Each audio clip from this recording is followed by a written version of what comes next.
Sko mál að kannski svo tökum svona snöggt svona bara bakgrunni, þá náttúrulega kemur þetta til Íslands í bara pörtum.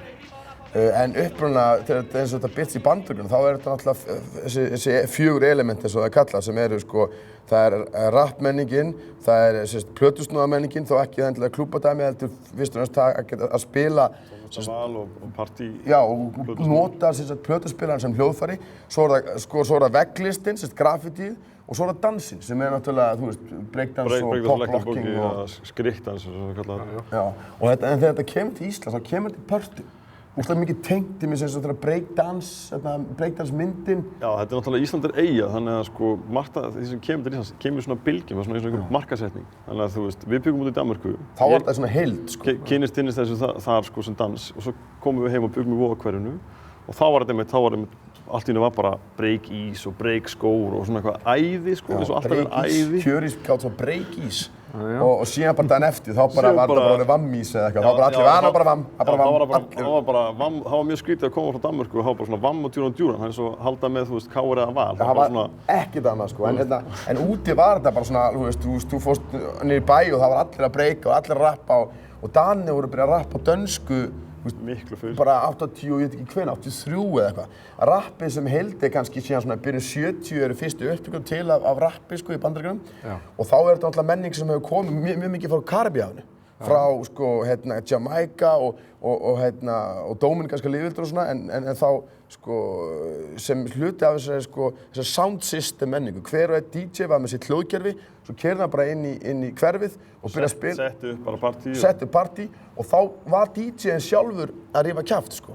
Kynna lögin og halda fólkinu við. Já, en það sér líka bara uppruna að þá eru sko oft DJ-arnir stærstu gæðarnir í bandinni.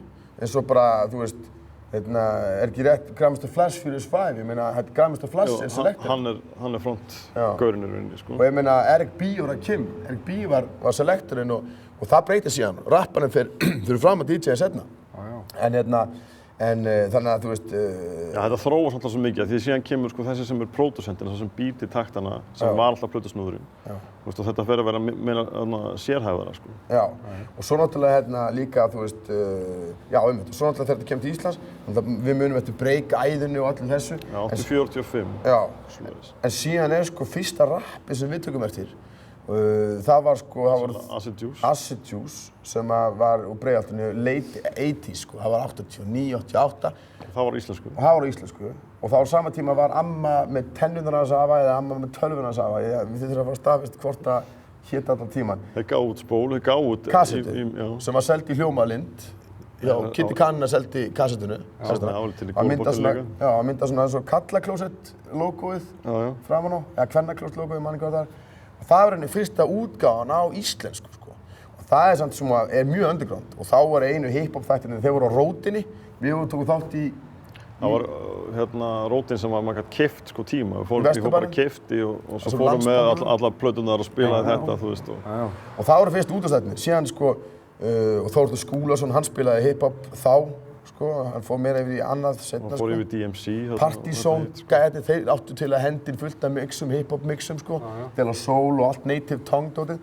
En síðan það sko, síðan það svona sem að sko rappi kemur svona sterkt inn, það örugglega þegar sko Kvarasi, sko allt þetta skate, hip-hop. Þeir slá í rauninni saman líka, sko. Því þeir uppalega voru með rock-bakgrunn, slá saman, myndi miklu áfram frá Beastie Boys, sennilega. Já, sko þeir blanda svolítið mikið, sko. Og þetta crossover sem kallaði, þeir slá saman sko tvennu og slá í gegn, 95 eða eitthvað slúðið. Já, og Subterranean er í sömu bylgju og þeir eru svona meira hip-hop, meira... Það var meira svona strangtrúa, svona meira keep it real. Já, og þá var líka meira svona kannski meira að vera að pæla í textum.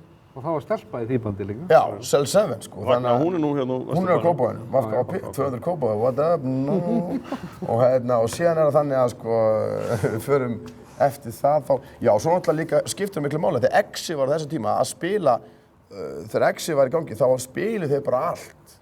Það var ekkert eitthvað, nú er bara rock, nú er þetta, nú er bara... Þú veist, þeir voru náttúrulega með Rob Chronic, náttúrulega var með hip-hop þátt sem náði út allt og allt það, en það var sko, Exi spilaði bara... Þetta var svo opið. Síðan koma markaðsstjórar seinna og segja nei, þið verið bara að spila handboltarokka, bara að spila... Já, og hann var alltaf líka ein stöð, hann að Scratch, sem á tímabili. Síðan kom hip-hop stöð og allt þetta, en það rauninni sko, þessu tíma mjög erfitt að vera að rappa á íslensku. Við rappum alltaf á íslensku, við gerum alveg eitt lag á ensku líka, eitt og eitt lag á ensku, en það ekki fyrir sko 95 fyrir mér allavega var það ár sem ég rauninni bara fann út af því að íslenska væri, þú veist, það tungumál sem ég tjá mig best á. Við náttúrulega ólum til við Danmörku, þannig að þú veist, við höfum líka skrifað á dönsku og leikið okkur á því. Hvor ykkar gerir fyrsta rappið á íslensku? Ég byrja náttúrulega því ég er 2 árum eldri. Í Danmörku þá kynnist ég elektribúki og tók þátt í því og fæ þessa bakteríu, kem hingað heim og sé þetta svona verða þetta æði og hverfa. Síðan komum við hingað í Kópavoginn 88 eitthvað svoleiðis og þá fyrir ég að graffa og þá vorum við með hérna að mála. Hvernig tengist sko graffiti þessari hip-hop menningu? Þetta bara hluti á sama... Þetta í rauninni bara, sko, maður geta sagt, jú, fjóri þræðir mér þetta bara þrennt, sko. Það myndlist, tónlist og dans. Og þetta samofið, algjörlega. Já. Þetta hip-hop, sko. Og Eyjó hefur nú sinnt þessu öllu. Þú varst líka alltaf Ég var í Skrikndansinum og kom með mitt og sýndi í íþróttahúsinu í Vogaskóla, rétt áður en þetta hvarf, sko, einhverju fóreldraskemmtun. Já, glæsilegur. En þá var það sko að ég fyrst byrjaði að skrifa á ensku vegna þess að það var náttúrulega allt dóminerað á þeirri tónlist sem maður hlustaði á. Og síðan verður það íslenska og það verður síðan bara 95 að það var bara það tungumál sem maður hætti að skrifa raun ekkert nema bara eitthvað eitt og eitt erindi á ensku en sko fyrsta sem ég rappa á íslensku það fyrir myndina við unnum stuttmyndasamkeppni 91 svona félagsmiðstöðina og sömdu við lag sko rappla sem var alveg á íslensku og það var 91 og þá ég 14 sko en það ekki síðan almennilega fyrir en að við förum upp Eyjó tekur upp lag sem heitir Hin heilaga þrenning. Við gerum alltaf lagar 97 það sem var eiginlega fyrsta lagi sem við tókum upp í almennilegu stúdíói og síðan Hin heilaga þrenning. Hvað lag var það sem við gerum fyrst? Það var það hét ekki neitt sko. Það var bara eitthvað loksins eitthvað. En það var allavega sko það fáið sem heyra það í dag sko. Það var neitt að spila í útvarpinu, það var ekki það. Ég man ekki svona eftir því. Við fórum með á Exi sko. Já, en það var svona að spila á Exi-unu, þannig að menn tók hans eftir því. Það var þegar ég gerði lag sem hét eins og Skepnan deyr. Já, það var á sama tíma. Sem ég vann með Adda sem var sko, þú fyndi þessi hip-hop sinn á Íslandi, hún var með snemma tengd danstónlistasinni. Ja, taktbrots, breakbeat. Já, breakbeat-dóttur. Við fórum alltaf í Frostaskjól. Við vorum ekki með svona rappgaurar, en við fórum alltaf í Frostaskjól af því að þótt að væri mest danstónlist sem var í gangi þar, jungle og breakbeat og hardcore sem var kallað þá var svona tengt í miklu meira hip-hop og ég meina það var svona allir með... Þetta taktbrot, þú veist, rappið alltaf byggt á þessu taktbrot, þessu sömu töktum sem voru glefsaðir frá, þannig að þetta samofið. Já, þannig að ég vann með Adda í Skjöfum Óvar, fyrsta lagi sem heyrðist eitthvað. Addi sem var í tvíeykjunni Skýjum Óvar sem var Eldar Ástórsson og Addi Óvar. Já. Og Við gerðum á svipum tíma, sko, sitt hvort solo-demóið, sko. Hann gerði Skepnan deyr og ég gerði Hin heilaga þrenning. Og hann gerði það með Trausta sem vann með, hann gerði með Páls. Já, ég var að vinna í bæjarstjórn á Akureyri, starta því og Trausti heiti Júlíusson. Hann gerði Eurovision-lagið með Páli Óskari á sínum tíma. Þannig að það alls konar menn á bakvið og eins og það ekki margir sem veit að líka rapparinn í Acid Juice fyrstu rappljónstinni sennilega á íslensku var Beggi Soldök sko. Beggi Soldök, já. Og hann var góður þar sko, eins og ég segja, hann aldrei átt að, hann alltaf fór á sporinu og hann var í allt öðrum málum í dag, hann var að fá að leggja hann miklu meira en hann var ennþá með okkur í krúi sko. Það sígild sko. En það sígild sko. Og ég fengið hann, við drófum hann með okkur á Rímnaflæði þegar við störtum Rímnaflæði með Miðberg svona rappkeppni og fengum við hann til að koma og heita upp og það var æðislegt að sjá Þeir koma allir og spiluðu sko. Já, gömlu kallar þeim að mættu bara, þeir löppu bara á svið og bara já, labba niður í bæ í eitt föstudagskvöld. Já, hann byrjaði að kynna, sagði hann sko bara, já, þegar við vorum að rappa þá var árið 87, þá kostaði grammið að hassi ekki nema 700 kall, þá hljóma þetta svona og svo bara labba niður í bæ, alveg hefði gott en þessi lög, þau fara svona að stað með einhverju skriðu og síðan erum við ótrúlega mikið að rembast við að íslenska þetta. Við erum með fyrsta þátti sem nær yfir allt landi útvarpsþátt hip-hop-þátt sem heitir Hip-hop Skjaldbakan sem var á Rás 2 og við náðum droslega marga. Ég meina þessi stærsti gæja merkilegasta rappið til mér frá Akureyri. Þetta voru gæja sem vissu alveg hvað var að frétta sem voru alveg með eyrun á skjaldbökunni og landið á miði náttúrulega, þetta fer út um allt. Já, nefnilega, Þannig að, þú veist, við remdist þess að við gátum og ég var náttúrulega ritstjóri Undirtóna. Já. 99 og hérna... Tókum mikið af viðtölum. Og þá var ég rosa mikið að leita, grafa þetta upp. Skilja, því ég vissi að væru gæjar, líka á þessi gæjar sem voru búin að vera að búa út í Danmörku og Svíþjóð, þeir voru með sömu pælingu við. Þeir vissu að Subterranean, sko, hérna, Maggi og Kalli þeir komur inn uppalega frá Svíþjóð með þetta. Já. Þú veist, þannig að það er eins og við, náttúrulega, höfum kannski ekki forskot, en við höfum svona meiri frekar heldur á eyjunni sem er alltaf mjög einangrað sem slík, sko. Já. En síðan er það, sko, náttúrulega, hérna... Það var líka, sko, íta undir að grafa upp og finna, hérna, og þú veist, af því að það er svolítið líka það sem maður þurfti að stuða, eins og ég byrjaði kannski, var einn, en svo byrjaði bróðir minn fljótlega að gera það líka, og ég kannski hefði ekki haldið áfram, hefði hann ekki byrjað. Þannig við fórum líka að leita til að svona, þú veist, sjá að þetta, maður frétti af þessu, þetta var svona einhverja sögusagnir. Og þetta var svona, maður leitaði upp svona það sem kallar sæfa, svona hring, sko, það sem að menn eru að rappa í hring eitthvað.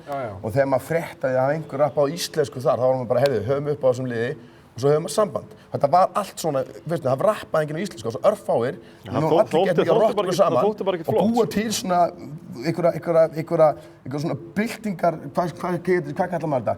Sellu, við vorum að búa til sellur til að fólki taka yfir. Til að brjóta múlinn, sko. Og sem svo kemur hann alltaf, svo sem gerist hann alltaf hérna að Rottweiler, ég með Rottweiler og Eyjó með plötunni sinni, Strömmar til logninu, þá... Það er sko 2001. Þá kom þess að fyrstu, og það er máli deilum hver platan var nákvæmlega fyrst. Það er alveg vitað á mánudaginn 13. nóvember 2001. Já, og það er alveg, hann má alveg eiga það, það skiptir engu máli. Strömmar til logninu var sérst fyrsta platan eingöngu íslensku, en Rottweiler komum bara nokkur dögum eftir, þannig að þetta er í rauninni, þú veist. En það er það sem startað síðan. Sko við störtum Rottweiler sko 99. Startað síðan bara bylgju, sko. Já, við störtum Rottweiler 99 og vinnum úrstölinir 2000 og hérna... Það átti að gefa út plötu þarna höstið. Já, en það fór... saga, sko. Það er mjög fyndin saga. Ég var búinn að gera demo líka á þessum tíma sem var nafnið og einfalt, sem verða síðan hann að lögin á plötunni. Og síðan alltaf breytið sen í kjölfarið þessu, vegna þess að ég meina, César og Rottweiler, ég meina, þú veist, þetta er bara svona... Þetta er bara tsunami, bara yfir alla senuna, og ekki, þá meina ekki bara eitthvað hip-hop, þá meina ég bara yfir alla tónlistasenuna.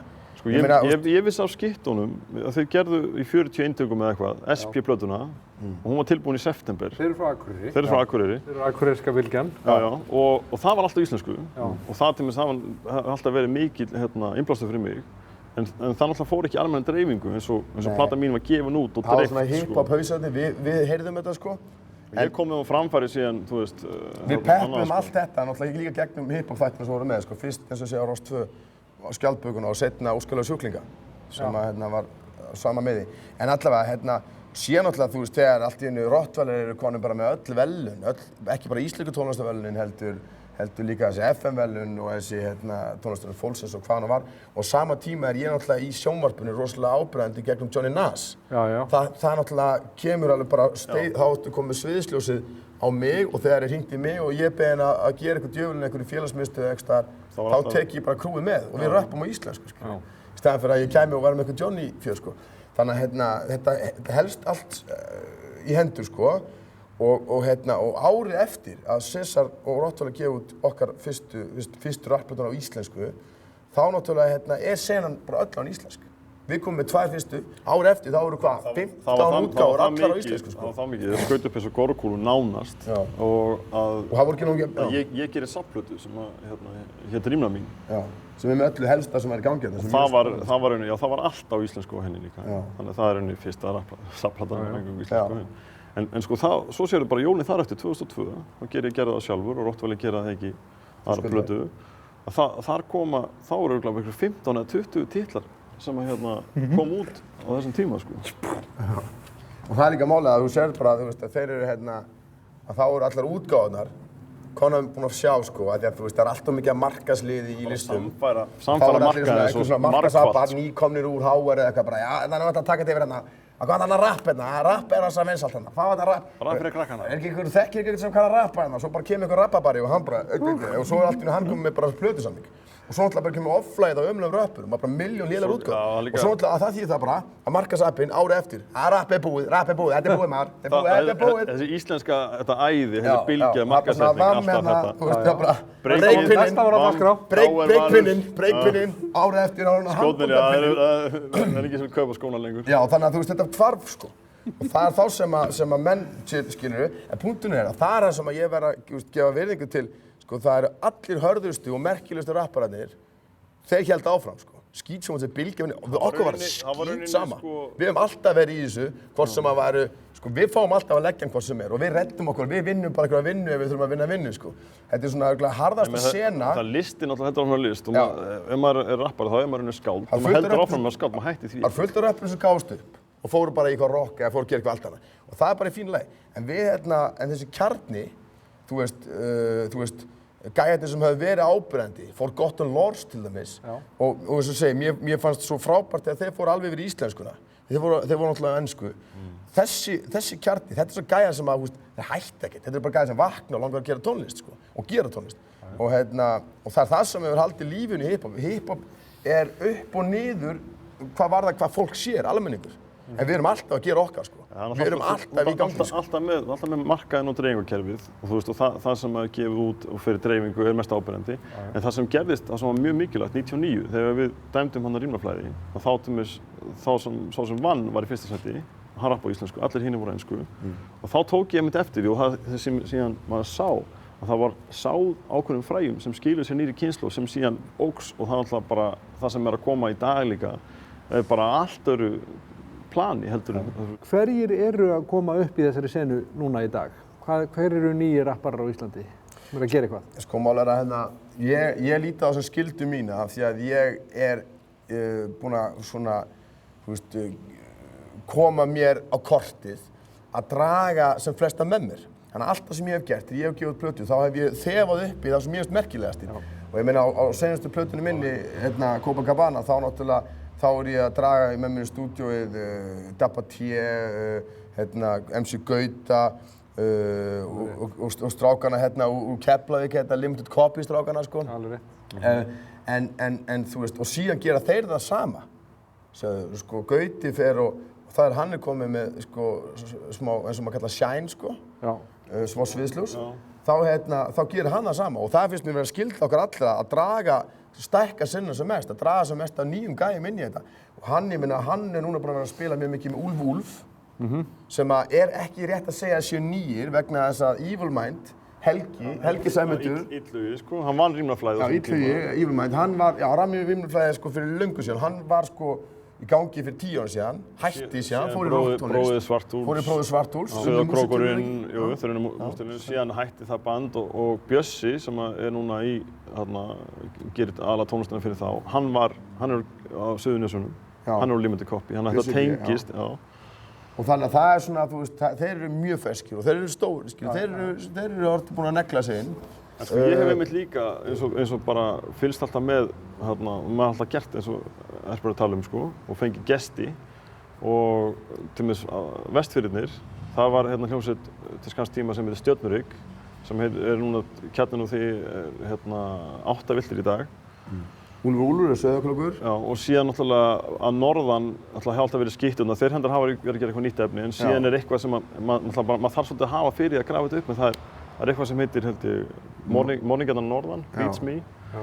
Og svo náttúrulega er það svo sem að sko, Gísli Pálmi, hann er náttúrulega komið með mjög sérstakt hljóð sem að rauninni engin annar er að gera. Hann kemur með svona miklu meira dark, eða svona einhvern veginn svona, þú veist, mjög fest, með fest hljóð og þú veist, það er alltaf eitthvað að gerast. Það er bara spurning hvað af því poppar upp þannig að maður takk eftir því, sko. Já, en kvennarappið þarna, Nadia var nú með lag daginn. Já, þú veist. Bauna. Já. Og það er eitt sem ég hef alltaf reynt, sko, eins og Freydís, sá stelpa sem að keppti á rímnaflæði og vann, einmitt af því að hún var bara það góð, hann var það töff og okkur líka fannst af því hún var stelpa, hún bar af.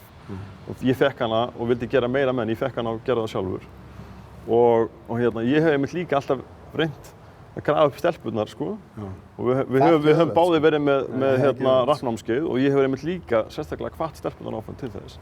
Þannig að maður fagnar alltaf þegar koma stelpur. Já, og það var önnur líka, náttúrulega, sko, við erum að tala um að það, Selsefi er náttúrulega svo fyrsta sem við vitum af.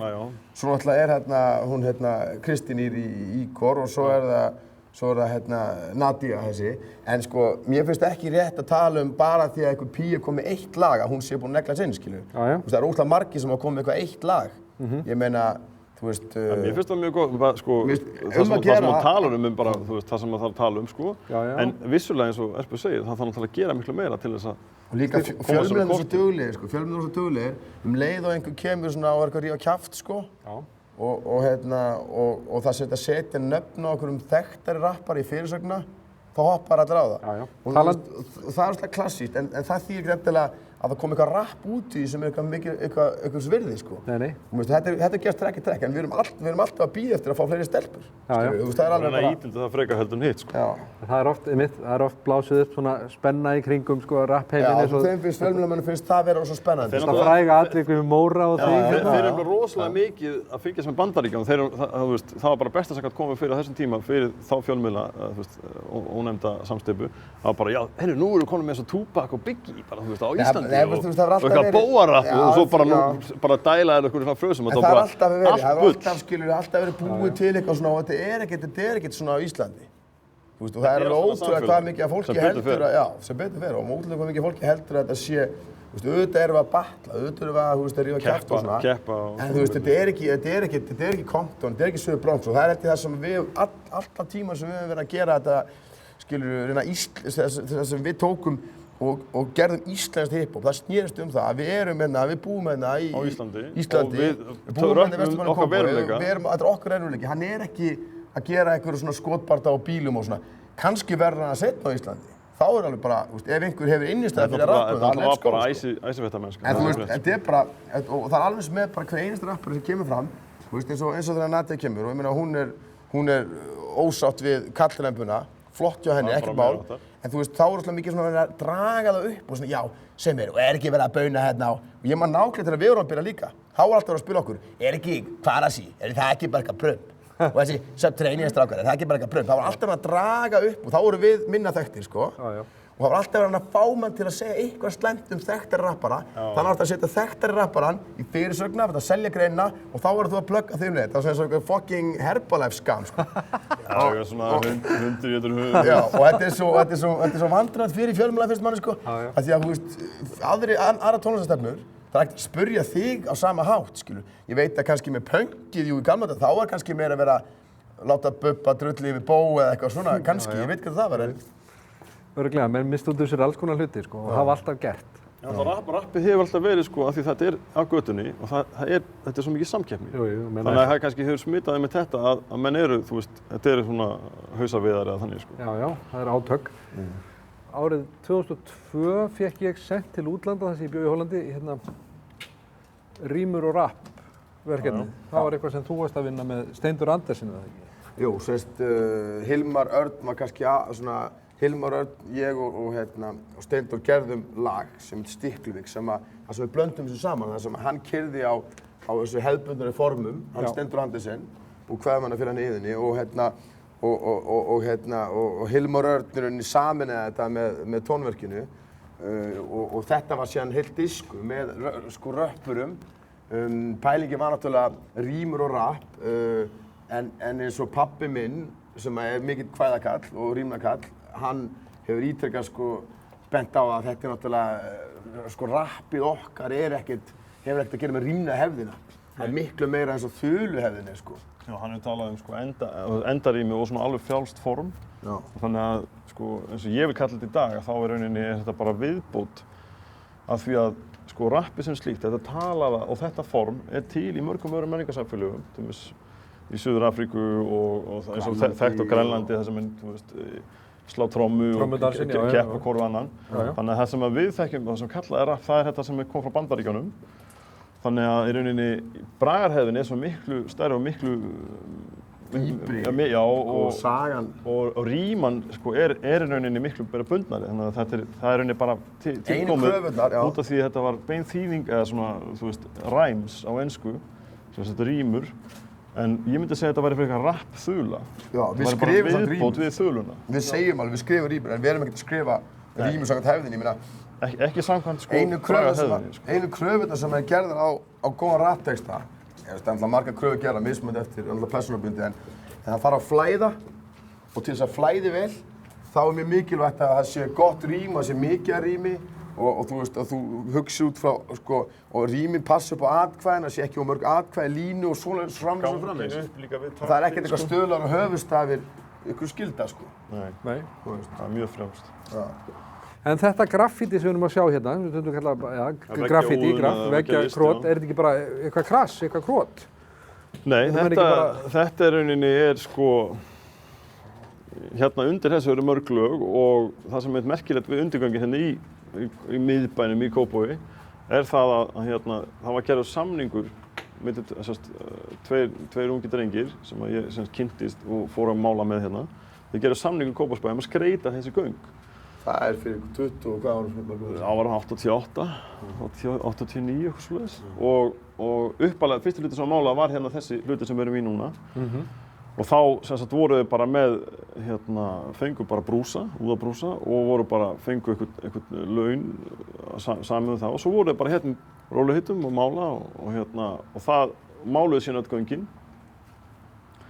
Og það sem við sjáum hérna, það sem er yst, sko, það sem við síðan setna mér hefur verið gert, það er sko miklu einfaldari verk sem er rauninni bara eins og það sem kallar að þróa upp eða æla eða bomba. Það er rauninni bara að bomba upp, það er silfur, rauður, silfur eða blár og það er, þið sjáu það er bara mjög, þetta er bara eitthvað nafn, þetta er sennilega eitthvað nafn á einhverjum hóp, einhverju krú eða eitthvað svoleiðis og það er ekki mikið prýð af þessu en hins vegar, hérna, það er einmitt vegna þess að eftir því sem er banna meira, Já. það er málið, þegar þetta er löglegt eða löglegra, ekki jafnsama stressið, þá geta menn farið með fullt af brúsum, fullt af heilt krú og verið að eyða tími að gera mjög flott og stórt verk. Svo byrja einhver rabbabarar, eitthvað svona hægra rabbabarar, eitthvað svona í stjórn... Non-tolerance. Ekta non-tolerance rabbabarar sem byrjuði, tók þetta ára Bandaríkjunum. Eins og gangi var í Reykjavík. Allt graffíti er bara vont. Og þegar þið byrja að banna allt graffíti, þá náttúrulega er allir að trífa sig og þá ertu bara að trífa eins og þú getur, þá endar þú með tögg og bombur, þar sem þú þarf að vera eins fljótur burt og þú getur. Þannig að því meiri sem þetta er bannað, því ljótur að vera graffíti. Og þannig að þetta er counterproductive fyrir þessa ömurlegu hugmynd ykkur að reyna veggi og reyna borg, sko. Þetta er gagnvirkt. Þetta er gagnvirkt. Það er tvend í þessu. Taggi er nefnilega, og það með sem svo í Noregi hefði það verið skilgreint sem sko tagg og svo graffiti. Vegna þess að tagg er bara nafnið sem maður getur rauninni bara ritað með penna. Eins og sjáður hérna til dæmis uppi. Og það er eitthvað sem að, þú veist, hérna, menn geta gert bara á 5 sekúndum. Já, og svo hérna í miðinni, G og... Já, þú veist, þegar ég var að mála og félagar mínir, þeir voru oft bara að æfa sig hvað þeir voru fljótir að gera taggið. Og það getur verið ákveðin svona listi sjálfur sér en það er engin prýði að því og það er náttúrulega eins og verðum við að tala um að þegar, þú veist, þetta er gert að glæp og það er lýst einhverju stríði, einhverju non-tolerance og það er bara, það er enginn sem vinnur í því að því að non-tolerance gæðinni, þeir bara fá bara bombur, þeir fá bara þetta og tögg og skratstögg sem er að versta til mig sem þeir verið rispað í rúður og svona, það er nú ekki mikið um það sem betur fer en það við séum mikið úti en hins vegar sko þegar þú gerir sko heilan vegg og ert með mikið litum og getur haft tíma eins og var í Austurbæjarskóla og eins og núna í Hjartartorginu. Já, og náttúrulega sem að hlíðagöngin, samhliða þessum Kópavogsgöngunum, stærstu svona wall of fame, svona, hvað myndir þú þýða það, Jólfur? Já, bara fræðaveggur, þú veist, það er bara staður þar sem maður getur málað í róluheitum. Kópavogsgöngin hérna, Hafnarborggöngin og hlíðagöngin, já. Og svo Austurbæjarskóli seinna. Já. Og síðan hafa margir fleiri staðir bæst við. Þetta er fleiri staðir sko sem það þekki ekki. En býtu, þetta var löglegt hérna, en samt fór þetta allt í krót og klessu. Já sko, það sem gerðist var það... Það var mjög flott hérna fyrst. Það er til myndir af því að þetta var sko... Ég var myndir af því, látið mér finnst þetta í rauninni ennþá fallegt sko. En ég skil alveg, þú veist, þetta hérna er ekkert eins og kannski verkin sem voru þar sem voru flotti karakterar alveg bara það sem var búið að bara smá sá glitra alveg í augnsteinan á þeim og eitthvað. Þú hefur ekki tíma til þess þegar þú ert bara með Pópó á bakinu sko. Þannig að hérna Pópó það er löggan sko. Þetta fer óslega mikið eftir afstöðu sko, hvað við segja, bæjarvalda eða svona sagt að hérna hvað er list og líka það sem er merkilegt við graffiti sem er svo sérstæðið. að hérna, það hefur aldrei verið hægt að markaðsetja það. Vissulega hafa auglýsingastofur og allir sá iðnaður hefur stólið tækni. Við sjáum það bara til mig eins og hvernig stundum hefur verið hérna á strætó. Svona net svona yfir með einhverju auglýsingu. Það er bara, þú veist, frá því að voru að mála lestirnar í Bronx og það. Súkkulaði, þeir eru með eitthvað grafíti. Það er aldrei hægt að stjórna þessu. Þetta er virkilega grasróta list. Og segja hvað þetta er besta leiðin til að halda listsköpun frjálsri og hreinni alveg bara, ég menn alveg massíft fyrir ortodox. Hjá fólkinu. Það er að hafa hana ólulega. Menn þá geta stórfyrirtækin ekkert grætt á því. Þetta er ólulegt. Þeir geta ekki búið til eitthvað pakka og selt, þú veist. Nema þeir nota náttúrulega, þú veist, þetta er náttúrulega... Nota stafagerðina og svona auglýsingastofur og hönnuðu náttúrulega nota að fá hugmyndir það. Allt saman, sko. Góð sagan af breska graffaranum Banksy sem... Já, Banksy, já, nákvæmlega. Banksy sem orðin stórveldi í rauninni, sko. Já. Og hann sérðu hvað þetta er mikið tvískinnumur, sko. Hann er æðislegur. Þú veist, ég elska Banksy. Sérðu bara hvernig það er að, þú veist, hann er alltaf að gera sitt grafíti út allt. Og síðan eru bara, þú veist, bæjarstafsmenn London, bara ekta London, ekta umlegt, non-tolerant, svona royal íhaldsstrullur, sko. Alveg að deyja á leiðindum, sko. Og hérna, og þá senda þeir bara liður, mála yfir allt, sko. Og síðan bara fréttir, sko, fréttilið. Heyrðu, þeir máluðu yfir Banksy. Og þá verður fjadar og fyrir bara, Fabri, ég trúi ekki, máluðu yfir Banksy. En sko, fyrir Banksy, fyrir honum, hann að gera alveg það sama og hann gerði áður en að þetta var selt fyrir milljónir okkur gallerí, sko. Þannig að þú veist, þá á sama tíma, þá þeir búið að samfæra, þegar einhver lord eða eitthvað er búið að byrja að elska Banksy í einhverjum ástæðum, þá það hipp og cool. Já, þá þetta allt annað mál, sko. En hann heldur áfram að gera þetta eins ólulega alltaf og ég meina, þú veist. Þetta var líka svona fyrst þetta kom í Bronx, og í New York, að þetta var í gallerí og menn voru að mála stríu og svona eitthvað. Og það var alveg bara, þú veist, síðan var þetta einhvern veginn svona, af því að það var ekkert að gera sem með breakið, eins og við töluðum á hann, sko, með svona æði að bara markasetja, bara break ís og break þetta og break hitt, þú veist, og break sokkar og break skór. Og það var ekkert að gera það með graffið. En sér líka þess að mér er samt mjög flott, sko, senastu árum, sko, þetta er nú meira en 10 ár síðan að byrja að þá byrjuðu umburlendi graffíti, svona hörður götu graffítigæja, umburlendi þeirra fyrir listamönnum sem voru að fara að gera veggjalist, byrjaði að aukast og þetta byrjaði svona að blandast. Og það er náttúrulega, Banksy er ekki að gera þetta klassíska hip-hop graffíti, það er að kasta upp nafninu á krúniðinu fyrst og fremst og nafn á þér. Uppalega var náttúrulega verk, en það verður síðan bara nafn á krúin og nafn á... En síðan náttúrulega það sem er verið að gerast er að menn eru með stencil og menn eru með pensla. Blanda saman tækni, það er eins og ég bjó í Barcelona í 4 og þá sagði einmitt bara líka þetta, það sem menn voru að teikna heima þessar pappír og líma það á vegg. Það er svoleiðis pælingar. Og það er líka góð lausn á því að ef það er svona zero tolerance stefna í gangi og þú hefur ekki tíma, þá er þetta súpæling mjög auðvelt, sko, að búið til bara stensla, klippa þetta út og þá þarftu bara að flega honum upp og renna og þá ertu komið með... Það er það sem listamennir hafa að gera. Það heldur áfram að götulist, það heldur, maður getur að kalla allt graffíti, sko. Já, Reykjavík, það er rosalega mikið af flottu þannig þar. Það er kannski ekki jafn mikið í Kópavogi af því, svona stensla, svona listræna dæminu, sko. Það er verið meira svona... Við erum meira ortodox. Það er svona misflott, þess að hérna eru flottir hlutir, sko. Þetta græna klassan hérna er ekki alveg að gera sig. Ja, það var sko, þegar þetta var málað uppalega, þá var einmitt, þetta helst, þú veist, það var svo margir sem bara, þetta var bara alveg nýtt. Það var bara svona sprengja. En það er líka annað sem er, að maður verður náttúrulega líka leiðan að æfa sig og prófa sig áfram, sko, strákunum. Já. Þetta er nú mynd af einum gæja sem er að missa lort þarna. Þetta er nú flott í LHÍ. Það er allavega, þú veist, það er svona vessar í gangi og... Svo tók ég eftir einni mynd hérna sem allir mér hérna heilabróti. Það er þetta kvennandlit hérna. Já. Þetta er bara mjög sérstakt. Þetta er bæjarstjóri Kópavogs. Er þetta bæjarstjóri Kópavogs? Já, þetta er hún. Já, er það? Fyrrverandi. Já, þetta er og Gunnar Birgisson alveg. Já, er þetta það, já. Við erum ósáttur við hlutskipti sig. Já, en þetta er svona anti-establishment, sko. Hérna er verið að... Ja, þetta er náttúrulega getur verið það, sko. Þetta er tekið verið tíma.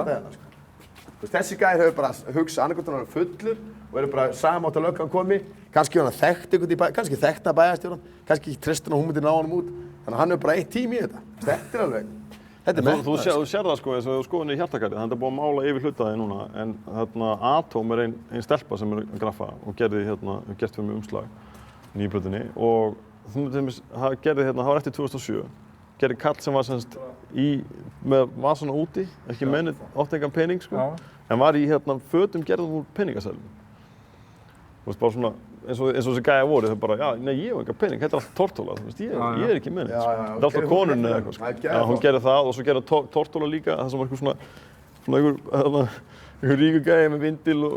Já, mjög flott. Þetta er svona sem er kastað upp, en þetta til dæmis er einfalt, en þetta er flott samt. Já, þetta er Stay Away, sort. Já, og þetta til dæmis ekkert, þú veist, þetta tekur ekkert langa tíma þannig, en þú veist, þetta er bara flott. Ég meina, það er alveg artið að listin að geta búið til flotta bombu, sko. Við þurfum að fara á næsta stað. Þetta er gæði sem